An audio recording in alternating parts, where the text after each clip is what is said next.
গাজায় এখন বোমা হামলা কমেছে, কিছুটা শান্তির আভা ছড়িয়ে পড়তে শুরু করেছে চারপাশে। মানুষ ফিরতে শুরু করেছে আপন ঠিকানায়। যদিও ঠিকানা বলতে এখন কেবলই ধ্বংসস্তূপ, কিন্তু গাজা ছোট ছোট শান্তি ঝড় ডেকে এনেছে ইসরায়েলের ভেতরে। রাজনীতির ঝড়, ক্ষমতার হিসাবের ঝড়। প্রধানমন্ত্রী বেনিয়ামিন নেতানিয়াহু 2 বছর ধরে গাজায় আগুন ঝরিয়ে বিজয় দেখাতে চেয়েছিলেন। আজ তিনি নিজেই রাজনৈতিক ময়দানে টিকে থাকার লড়াইয়ে। 2 বছরের রক্তক্ষয়ী সংঘাতের পর যুক্তরাষ্ট্রের মধ্যস্থতায় যুদ্ধবিরতি চুক্তি হয়েছে। নেতানিয়াহু একে বলেছেন মহান দিন, কিন্তু সব ইসরায়েলি নেতা একে তেমনভাবে দেখছেন না। যুদ্ধবিরতির শর্ত অনুযায়ী ইসরায়েলকে প্রায় 2000 ফিলিস্তিনি বন্দী মুক্তি দিতে হবে। এর মধ্যে আছেন 250 জন যাবজ্জীবন দণ্ডপ্রাপ্ত। আর এই সিদ্ধান্তই ফুঁসিয়ে তুলেছে নেতানিয়াহুর মন্ত্রিসভার চরম ডানপন্থী অংশকে। অর্থমন্ত্রী বেজালেল আর নিরাপত্তামন্ত্রী ইতামার বেন গাভির দুজনেই স্পষ্ট জানিয়ে দিয়েছেন এই চুক্তি তারা মানেন না। মন্ত্রিসভায় ভোটে তারা না বললেও আপাতত পদত্যাগ করেননি এই কট্টরপন্থীরা, কিন্তু হুঁশিয়ারি দিয়েছেন হামাসের শাসন যদি ভাঙা না হয় তবে তারাই সরকার ভেঙে দেবে।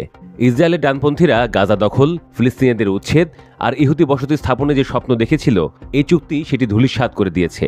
চুক্তির ধারায় ইসরায়েলকে গাজায় স্থায়ীভাবে সামরিক অভিযান বন্ধ রাখতে হবে, দখল না করার অঙ্গীকার করতে হবে। কিন্তু হামাস এখনও পুরোপুরি ধ্বংস হয়নি, এটাই তাদের সবচেয়ে বড় ক্ষোভ।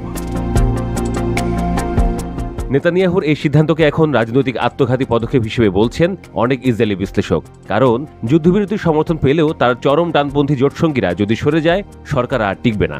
তারা বলছেন এটা হয়তো নেতানিয়াহুর রাজনৈতিক জীবনের শেষের শুরু।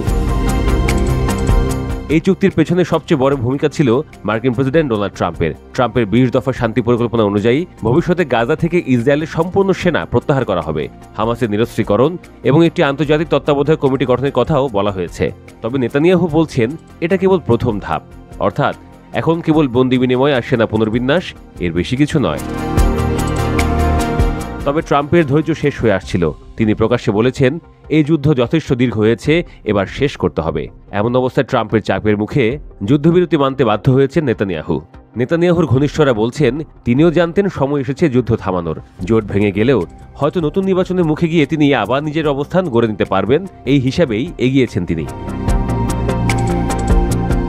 নেতানিয়াহুর সাবেক কৌশলবিদ নাদাব শেঠাউখোলার বলেন এখন সরে আসার সময় যথাযথ, কারণ সৌদি আরবের সঙ্গে সম্পর্ক স্বাভাবিক করার সম্ভাবনা এবং ট্রাম্পের আসন্ন ইসরায়েল সফর সব মিলিয়ে এটা ছিল উপযুক্ত মুহূর্ত। কিন্তু প্রশ্ন রয়ে গেছে, এই শান্তি চুক্তির পর কি নেতানিয়াহুর রাজনৈতিক জীবন টিকে থাকবে? দ্বিতীয় চুক্তির ধাপে গেলে যদি ইসরায়েলি সেনারা পুরোপুরি গাজা ছাড়ে, তবে নেতানিয়াহুর জোট সরকার ভেঙে পড়বে নিশ্চিত। 2026 সালের আগে নির্বাচন হওয়ার সম্ভাবনা উড়িয়ে দেওয়া যাচ্ছে না।